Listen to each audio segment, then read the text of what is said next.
ನಮ್ಮ ಜೊತೆಗೆ ನಾಗೇಂದ್ರ ಅವರು ಇದ್ದಾರೆ, ಅವ್ರ ಜೊತೆ ಮಾತಾಡ್ತಾ ಹೋಗ್ತೀನಿ. ಸರ್, ಸಚಿವ ಬಿ ನಾಗೇಂದ್ರ ಅವರೇ ಈ ಅಧಿವೇಶನದ ಮುಂಗಾರು ಅಧಿವೇಶನದ ಪ್ರತಿಪಕ್ಷಗಳ ಟಾರ್ಗೆಟ್, ಈ ವಿಚಾರಕ್ಕೆ ತಮ್ಮ ಅಭಿಪ್ರಾಯ ಏನು? ಅವರು ವಿನಾಕಾರಣ ರಾಜಕೀಯ ಮಾಡ್ತಾ ಇದ್ದಾರೆ. ಇವತ್ತು ನನ್ನ ರಾಜೀನಾಮೆಯನ್ನು ಕೇಳ್ತಿದ್ದಾರಲ್ಲ, ಕೇವಲ ರಾಜಕೀಯವಾಗಿ ಅದನ್ನು ದುರುದ್ದೇಶವಾಗಿ ಅವ್ರು ಇಟ್ಕೊಂಡು ನಾವು ಮಾಡ್ತಾಯಿದ್ದಾರೆ. ಈಗಾಗಲೇ ಕೂಡ ಪ್ರಕರಣಗಳು ಕೋರ್ಟಲ್ಲಿದೆ, ಬೇಲ್ ಪಡ್ಕೊಂಡು ಬಂದ ಮೇಲೆ ಇವ್ರು ಹೇಳ್ದಂಗೆ ಮಾಡೋಕ್ಕಾಗಲ್ಲ. ಸಂವಿಧಾನದಲ್ಲಿ ನನಗೆ ಹಕ್ಕನ್ನು ಕೊಟ್ಟಿದೆ, ಆ ಸಂವಿಧಾನವನ್ನೇ ತಿರುಚುವಂಥ ಕೆಲಸ ಮಾಡ್ತಾಯಿದ್ದಾರೆ. ಆ ಹಕ್ಕನ್ನು ಪಡಿಬಾರ್ದು, ಒಬ್ಬ ದಲಿತ ಪಡಿಬಾರ್ದು.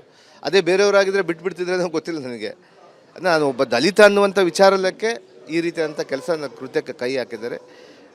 ನನಗನ್ಸುತ್ತೆ ಬಹುಶಃ ಇಂಥ ವಿಚಾರಕ್ಕೆ ನಾನು ಮಾನ್ಯ ನಮ್ಮ ವಿರೋಧ ಪಕ್ಷದ ನಾಯಕರಿಗೆ ಮನವಿ ಮಾಡ್ತೀನಿ, ಬಿಡಿ, ಇದನ್ನೆಲ್ಲ ಬಿಟ್ಟು ಚರ್ಚೆಗೆ ಬನ್ನಿ. ನಮ್ಮ ಮುಖ್ಯಮಂತ್ರಿಯವರು ಸದಾ ಸಿದ್ಧವಾಗಿದ್ದಾರೆ, ನಮ್ಮೆಲ್ಲ ಸಂಪುಟ ಸಹೋದ್ಯೋಗಿಗಳ ಜೊತೆಯಲ್ಲಿದ್ದೀರಾ, ಅವರೆಲ್ಲ ಕೂಡ ಚರ್ಚೆ ಮಾಡ್ಲಿಕ್ಕೆ ತಯಾರಿದ್ದೀರಿ.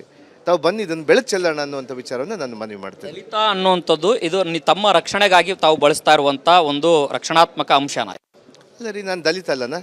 ತಾವು ಹೇಳ್ದಂಗೆ ನಾನು ಪರಿಶಿಷ್ಟ ಪಂಗಡದ ಮೀಸಲಾತಿ ಕ್ಷೇತ್ರದಿಂದ ಬಂದಂಥ ದಲಿತ. ನಾನು ಅಲ್ಲೇ ನನಗೆ ಆ ಹಕ್ಕಿನಿಂದನೇ ನಾನು ಬಂದಂಥವ್ನು. ಇವತ್ತು ಆ ಕ್ಷೇತ್ರದಿಂದ ಗೆದ್ದು ಬಂತವ್ನು. ನಾನು ದಲಿತ ಅನ್ಲಾರ್ದೇ ಬೇರೆ ಅಂದರೆ ಒಪ್ಕೊಳ್ಳುತ್ತಾ ಸಮಾಜ? ನಾನು ದಲಿತ. ನಾನು ಹುಟ್ಟೋವಾಗೂ ಈ ಸಿಸ್ಟಮಲ್ಲಿ ಬಂದಿದ್ದ ದಲಿತನಾಗಿದ್ದೀನಿ, ಸಾಯೋವಾಗ ಕೂಡ ಅದೇ ದಲಿತನಾಗಿ ಸಾಯ್ತೀನಿ. ನನಗೆ ಇದನ್ನು ಯಾವುದೇ ರಕ್ಷಣಾತ್ಮಕವಾಗಿ ಮಾಡಲಿಕ್ಕೆ ನಾನು ಮಾಡ್ತಾಯಿಲ್ಲ.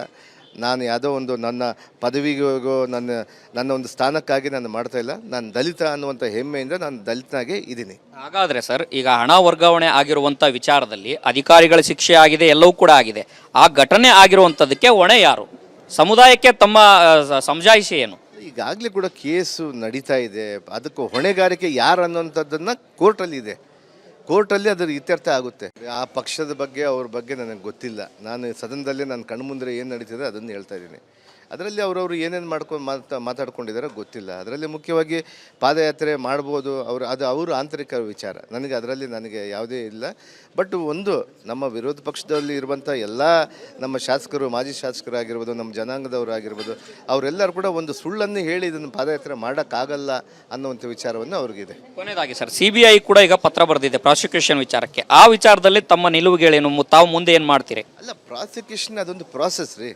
ನಾನು ಒಬ್ಬ MLA ಶಾಸಕ ಆದಾಗ ಪ್ರಾಸಿಕ್ಯೂಷನ್ ತೊಗೊಳೋದ್ರಲ್ಲಿ ತಪ್ಪಿಲ್ಲ. ಅದು ಪ್ರಾಸಿಕ್ಯೂಷನ್ ನಾವು ತೊಗೊಂಡಿಲ್ಲ, ಇವತ್ತು ತೊಗೊಂಡಿದ್ದಾರೆ. ಅಷ್ಟರೊಳಗೆ ಅವರು ಚಾರ್ಜ್ ಶೀಟೇ ಮಾಡಿಬಿಟ್ಟಿದ್ದಾರೆ. ಆ ಚಾರ್ಜ್ ಶೀಟಿಗೆ ನಾನು ಬೇಲ್ ಕೂಡ ನಾನು ತೆಗೆದುಕೊಂಡಿದ್ದೀನಿ. ನಾನು ಸದನದಲ್ಲಿ ಉತ್ತರ ಕೊಡಲಿಕ್ಕೆ ನಾಗೇಂದ್ರ ಅವರು ಸಜ್ಜಾಗಿದ್ದಾರೆ. ಸರ್ಕಾರ ಸಂಪೂರ್ಣವಾಗಿ ತಮ್ಮ ಬೆಂಬಲಕ್ಕಿದೆಯಾ? ಖಂಡಿತವಾಗಿ ಇಡೀ ಸರ್ಕಾರ ಬೆಂಬಲಕ್ಕಿದೆ. ಬೆಂಬಲ ಯಾಕೆ ಕೊಡ್ತಾ ಇದ್ದಾರೆ ಅಂದರೆ, ನಾನು ನಿರಪರಾಧಿ ಅನ್ನುವಂಥ ವಿಚಾರವನ್ನು ಇಟ್ಕೊಂಡು ನನಗೆ ಬೆಂಬಲ ಕೊಡ್ತಾ ಇದ್ದಾರೆ. ನಾನು ಅಪರಾಧಿ ಆಗಿದ್ದರೆ ನನ್ನ ಮಂತ್ರಿನೇ ಮಾಡ್ತಾ ಇದ್ದಿಲ್ಲ. ನಾನು ಅದರಲ್ಲಿ ತಪ್ಪು ಆಗಿದ್ರೆ ಏನಾದರೂ ಆಗಿದ್ರೆ ನನಗೆ ಮಂತ್ರಿ ಮಾಡಲಿಕ್ಕೆ ಅವಕಾಶನೂ ಕೊಡ್ತಾ ಇದ್ದಿಲ್ಲ. ನಮ್ಮ ಜೊತೆ ಸಚಿವ ಇದಿಷ್ಟು ಬಿ ನಾಗೇಂದ್ರ ಅವರ ಮಾತಾಗಿದೆ. ಕ್ಯಾಮ್ರಾ ಪರ್ಸನ್ ಸದಾನಂದ್ ಜೊತೆ ಹನುಮಂತ ದುರ್ಗದ ಕನ್ನಡ, ಬೆಂಗಳೂರು.